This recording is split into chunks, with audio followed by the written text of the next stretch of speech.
I just rented an apartment. I've never been superstitious.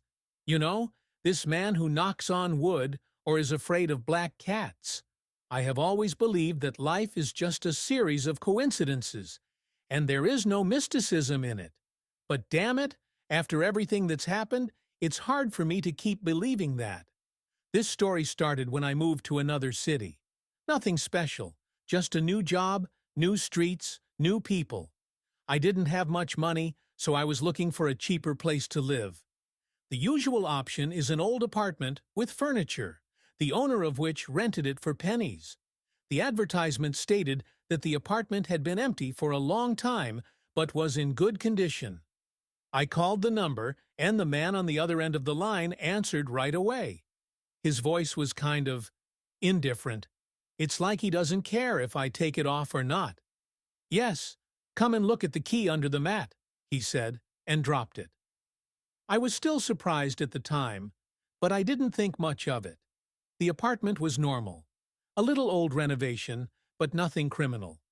Except that there was a faint smell of dampness, and there was a feeling that no one had lived here for a long time. However, the furniture was still there, even the dishes in the kitchen. Anyway, I moved in right away.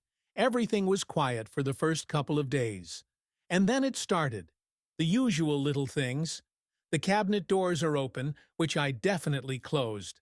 Strange noises at night, as if someone was shuffling on the floor.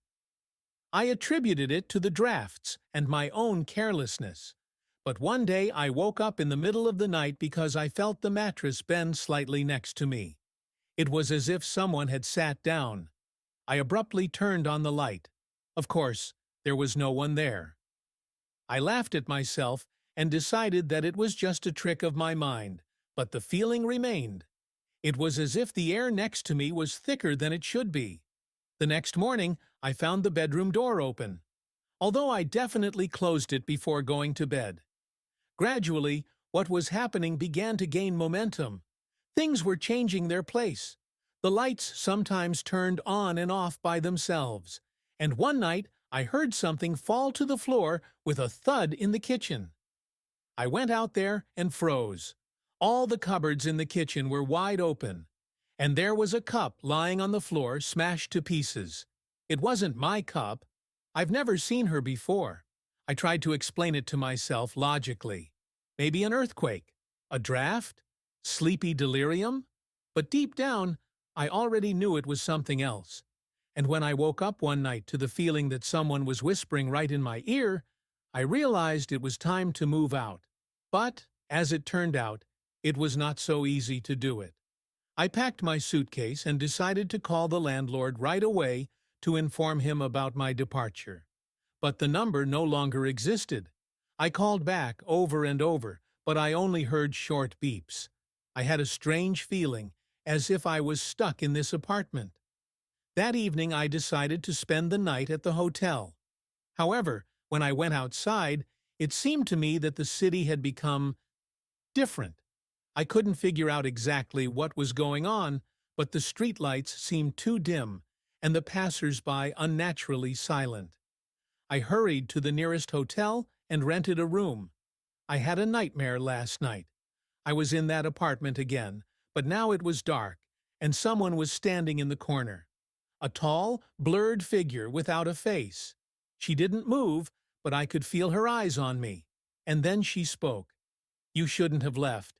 I woke up in a cold sweat. I didn't want to go back there, but all my things were still in the apartment. I decided to go get them in the morning. When I returned, the door was ajar, but I definitely remembered closing it. As I slowly walked inside, I felt that the air in the apartment had become heavier. And the scariest thing was that my suitcase was exactly where I left it, but it was unpacked. Someone or something didn't want me to leave. I closed my eyes and took a deep breath. I need to pull myself together. I quickly grabbed my suitcase and headed for the exit. But when I reached the door, my vision went dark. The next thing I remember, I was lying on the floor. There was silence all around, except for the clock on the wall ticking louder than it should have. I sat up, clutched my head. It hurt terribly. I tried to get out again, but the door wouldn't budge. It was locked. Outside. I took out my phone, but there was no network. That was the moment when panic began to creep up on me. I decided to check the windows. They didn't open. That's it. I felt like something was looking at me, even if I couldn't see it. And then I heard a voice, low, whispering right in my ear. "You're home now." I froze. My heart was pounding. The voice wasn't mine. And then I realized, I've never been here alone. A few days have passed, or weeks. I stopped counting. There was no food in the apartment, but I didn't feel hungry. Time seemed to freeze. The only sound was the steady ticking of the clock. And then I saw a shadow. She was no longer hiding in corners. She sat across from me and watched. I couldn't make out her features, but I could feel her presence. I didn't try to fight anymore. I'm at home now. At one point, I realized that I was no longer afraid of this shadow. I'm used to. I felt no pain, no fear, just emptiness.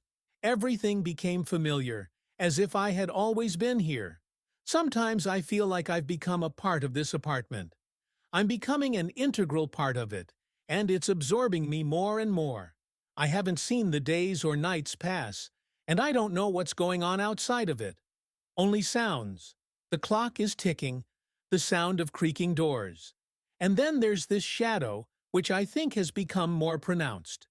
Sometimes I hear her whisper, "She's calling me," and I do not know where she is leading me, but I am following. All my thoughts are her thoughts. All my feelings are her feelings. I stop distinguishing where I end and she begins. At some point, it became difficult to understand which of this was reality and which was just a shadow of it. I was like that lost person who can't find a way out of the maze, but is no longer looking for it. Everything merged into one picture. This old damp smell in the air, the creaking of old floorboards, someone's invisible hands gently touching my shoulder. Sometimes I noticed how the shadow was changing. She grew taller, as if straightening her shoulders, or on the contrary, bent in a corner, as if preparing to slip out into the darkness. The voice that I once heard has become louder. I could no longer ignore him, no longer convince myself that he was just a figment of my imagination. Every day I woke up, if you can call it waking up, with the feeling that I was still here, that I couldn't get out. No thoughts, except for a strange feeling of anxiety and emptiness. Even my senses are dulled. I didn't want to find a way to leave anymore. I no longer believed that I could leave. The shadow was no longer sitting in the corner. She was standing next to me, and I felt her presence next to me, like a dense layer of air that is impossible to breathe. She was whispering in my ear, "You're home again." I knew it wasn't just words. I became a part of this place, like its furniture, like its walls. She knew that I couldn't escape anymore, and I didn't care. One day I tried to go out the window. It was locked, but perhaps it was just another obstacle that the shadow posed. I got up and went to the glass, feeling warmth radiating from her. But this warmth was not alive. It was something hazy and unnatural, as if the glass was giving way from the inside and I couldn't get through it. I lost track of time. It became so unimportant that I couldn't even remember how long I spent here. Day turned to night, but everything remained the same. This dull, viscous air, the very figure that does not move but watches me, and the very words that the voice was whispering to me more and more often.